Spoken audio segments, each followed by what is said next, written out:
Hello Sagittarius, Sun, Moon, Rising, and Venus signs. Kamusta kayo? Sana po ay nasa mabuti kayong kalagayan.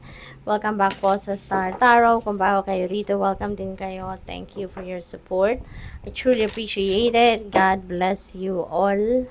Sagittarius, wow, napakaganda. So, maraming salamat po sa mga likes and subscribes ninyo at saka sa mga nag-iiwan ng mga comments. Maraming thank you, pati na rin sa mga hindi nag-skip ng ads. Maraming salamat po.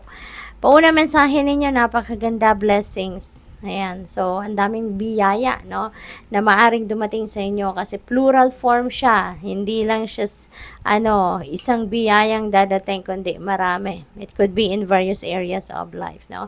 So, depende sa inyong sitwasyon. It could be answered prayers, diba? It could be miracles. It could be anything. Could be in any area of life, no, sa buhay ninyo at dadating na kung ano man yung maaring dinadasal ninyo. So, good luck sa you dyan. Next message ninyo, confidence. Napakaganda. Kasi, ito na yung simula ng inyong pagtatagumpay. Ito na yung simula ng pagtitake action ninyo sa kung ano man yung mga gusto ninyong makamit sa buhay ninyo. Diba? Kung ano yung mga minimithi ninyo sa buhay. This could be the start, no, of you taking action, sorry. Kaya, with that confidence, no, couple that with inner strength, couple that with focus, at sigurado, no, mararating ninyo yung tagumpay. Justice energy. Things are going to be back in order. Magiging balanse ng muli ang mga pangyayari sa buhay ninyo, ang mga ganap sa buhay ninyo. You are getting that balance back, kaya napakaganda nito. Okay? Napakaganda.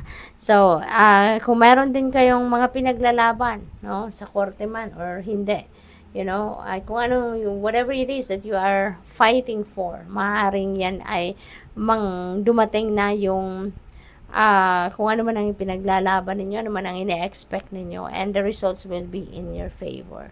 Kaya good luck sa'yo. Finding. Yan. So, may hinahanap si Sagittarius. This could be something, no, na mahahanap ninyo from deep within you. Kaya parang ang ngiti mo, no, napaka-pure, 'di ba? Yung ngiti ng babae, napaka-pure, parang napaka-sincere ng kanyang ngiti. Kasi tuwan-tuwa siya, nahanap niya kung anong hinahanap niya, no?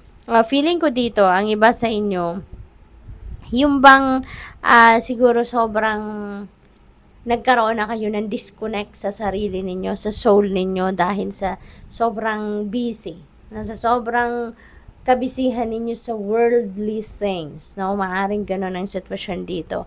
And with that, parang siguro nag-effort kayo na siguro nagnilay-nilay kayo, nag-me time kayo, you did the inner work, talagang nag-ano kayo sa sarili ninyo. Parang nakipag-catch up kayo with yourself, no?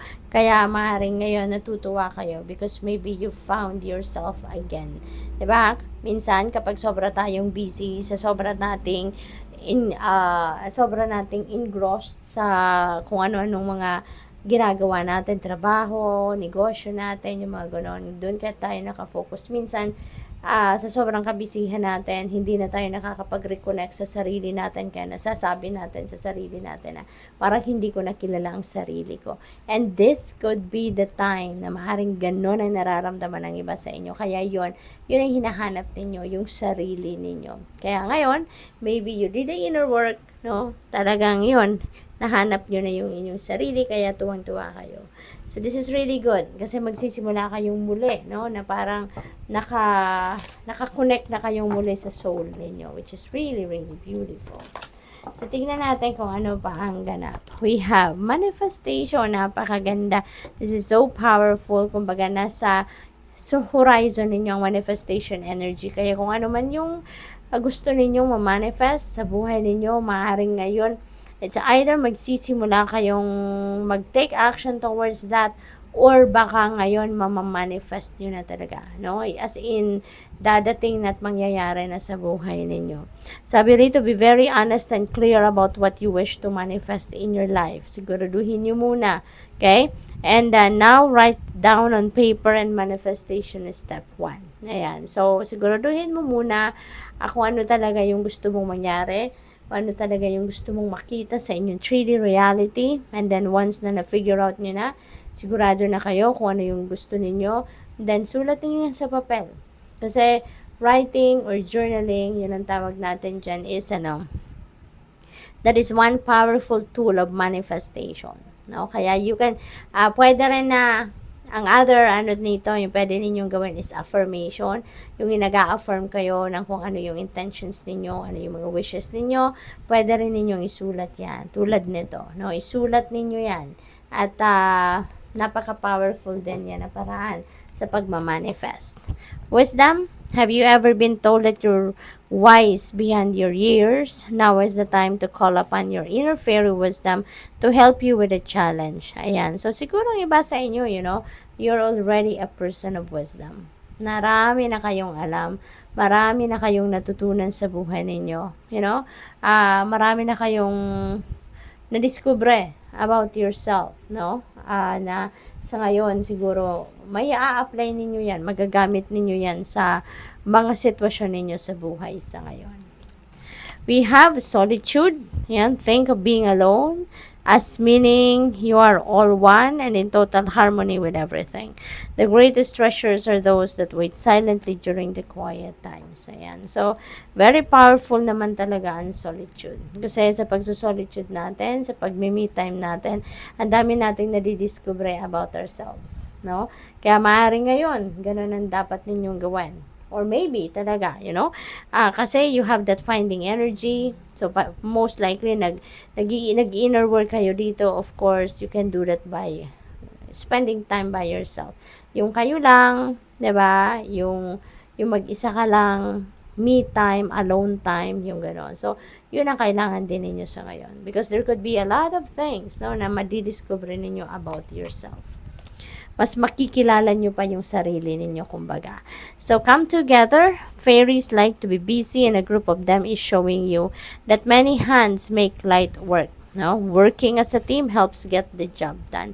Ayan. So, siguro ang iba sa inyo dito is going to work with other people. Magti-teamwork kayo sa ngayon, no? Probably then, meron kayong sariling project, no? At kayo ay makikipag-collaborate with other people. Maybe, kayo din kayo ay magtatrabaho, no? With the help of other people as well. So, pwedeng pampamilya, pwedeng kapamilya ninyong katulong ninyo, pwedeng sa community ninyo, mga kapitbahay, or baka sa school, pwedeng may ganun din, So, depende sa inyong sitwasyon. But this is a reminder for you na it's okay to work by yourself, it's okay to work alone, pero mas maganda din na may minsan, makasama ka din sa iba, makipagtrabaho ka din sa iba. Kasi mas maraming kamay, mas mabilis, 'di ba, matapos ang task, 'di ba? Mas maraming ulo, 'di ba? Mas maraming input, mas maraming suggestions, mas mabilis din, na magkaroon kayo, makapag-formulate kayo ng best way of doing things. So, good luck sa iyo. Thank you for watching, Love and Light. Namaste.